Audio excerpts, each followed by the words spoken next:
What's up guys, welcome back to Father and Son Ferrari Rescue. Hey guys, welcome back. It's been a long time since we actually saw one another. I've been working about 3 jobs, selling things. We sold a truck, sold a generator, sold some tires, and all this selling and working, we finally got a little bit of budget to buy 2 parts. Let's take a look what we got.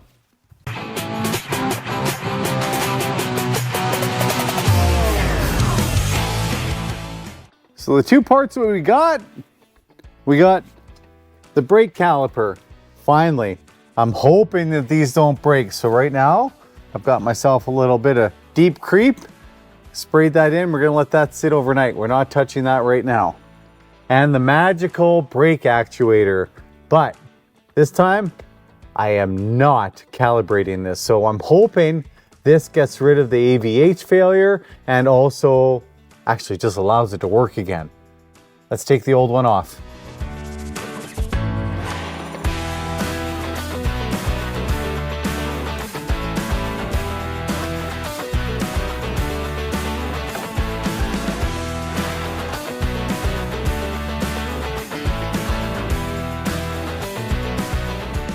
So there's the old one. Imagine a lot of these parts are still good, like this motor. The housing is actually really good, so I might try and sell that. You know, the ECU is bad, but if someone needs a housing and takes everything else apart, it might be what they need. So this goes through the parts bin.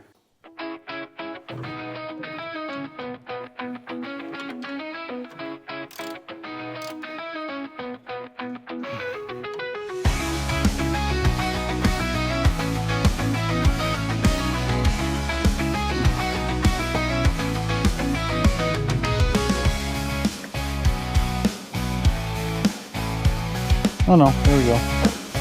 Oh, worked.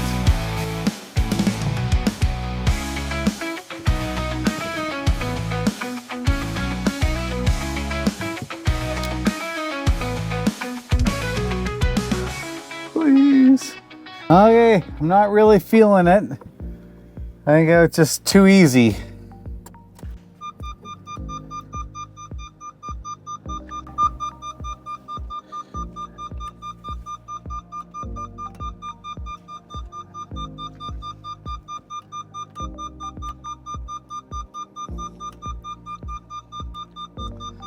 I might have to clear the codes, hey?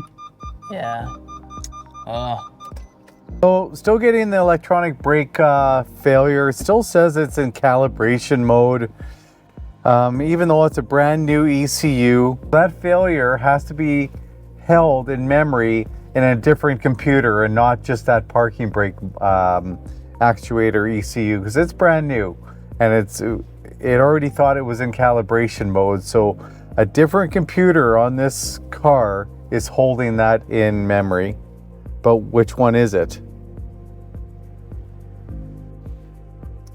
Okay guys, I'm at a loss. Another unit doesn't work. So right now we're gonna throw in the white towel, and in the spring after this car is painted, we'll have Ferrari look at it.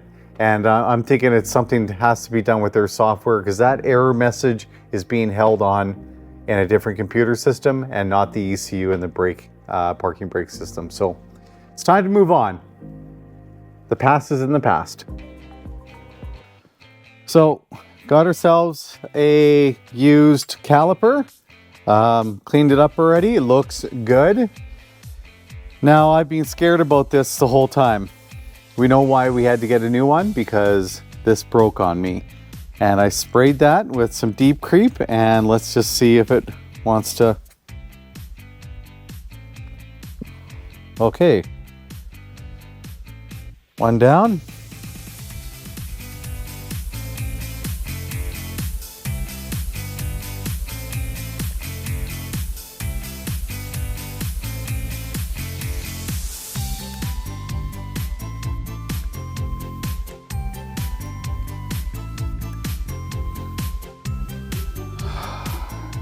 Both worked. Yay! They both loosened. See, this is what I don't get, guys. See how the paint is on the thread in there? So you would think, is that what causes these things to break, or do people just over tighten them? You know? Okay, I can sleep better at night. Me too. I don't really feel like putting that on tonight, so maybe we'll do that tomorrow night. Hey, Dominic? Yeah. Okay. After the bit of a failure with the parking brake, we got a little success with the bleeder screws loosening.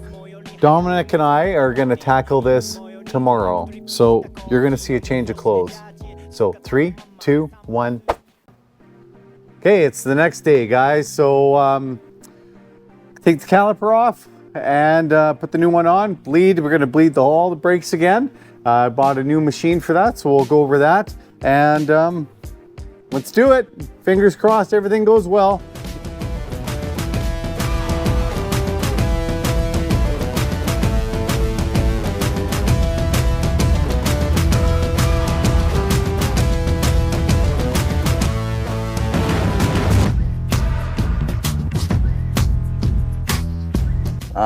Did some of my schoolwork and Did you? It's the weekend. Did you really do schoolwork? Yeah, I did. I was behind a little bit, so I just wanted to get ahead. Yeah. You know?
Super fast.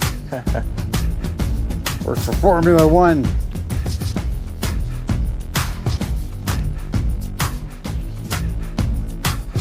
Torque these eventually.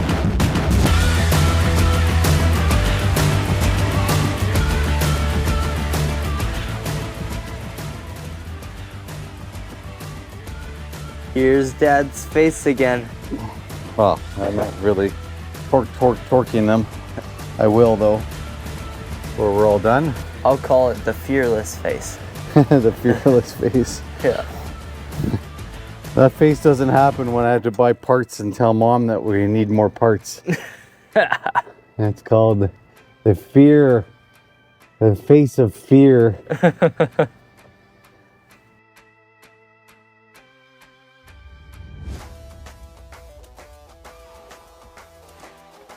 New one's on. Here's the old one where we drilled into, broke it there. But also, you know, the big scheme of things, it did have some big gouges here from the accident. So now we don't have that anymore. So, you know what, maybe I'll put that into a picture frame and make a memory for us to look back on when I'm 85 years old in my deathbed. Okay guys, so let's start bleeding. Not that kind of bleeding.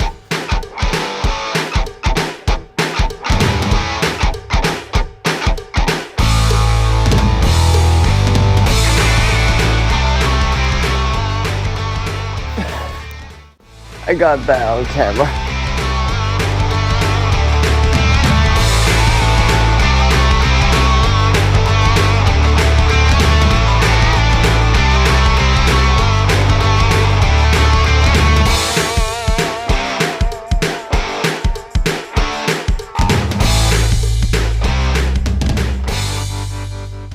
I think I got the e-brake working. I kind of went in with the tablet and I just kind of said, let's try and calibrate it again. And it gave me an error.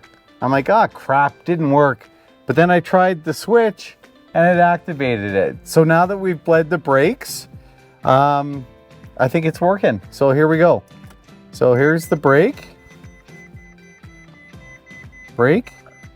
And I also don't see an AVH error anymore. Okay, so the brake is on. I'll depress the pedal. And it's off.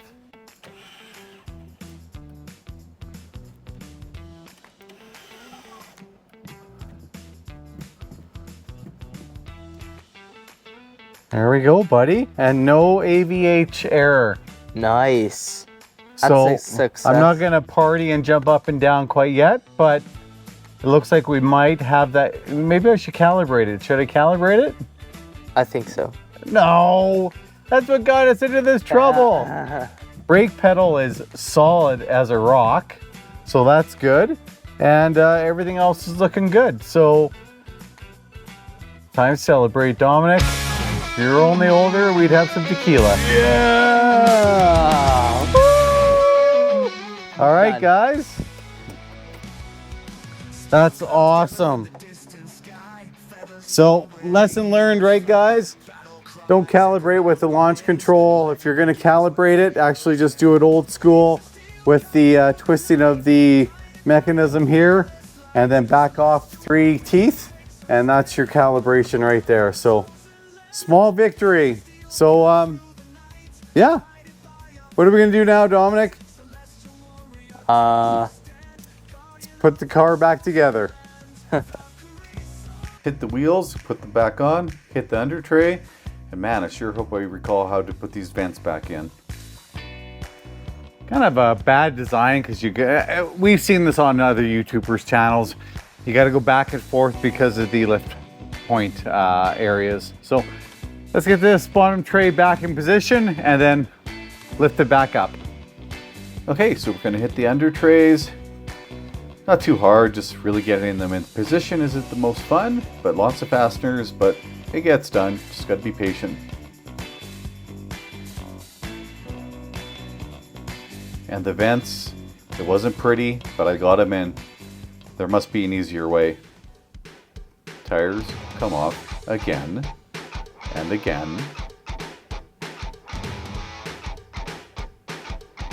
Let's get the process towards getting the back bumper back on. Vent goes back on. This is my nasty bent up side, but everything does fit.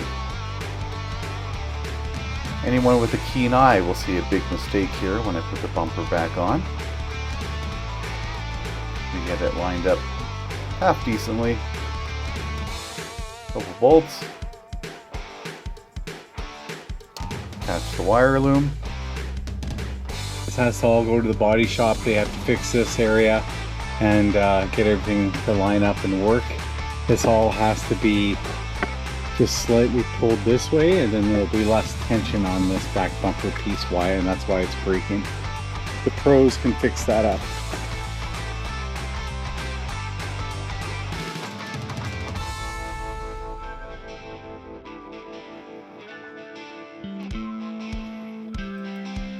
So this is the mistake you may have noticed. I had the taillights in way too early.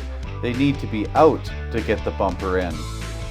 The one bolt is only accessible when the taillights are out. So I had to take it apart and work my way through it. Finished product looks pretty darn good. Again, not perfect. Let's get the rear diffuser back on and let's hopefully figure out all the nuts and bolts because there are different lengths. This one should bottom out if it's too long. Got to bottoming out.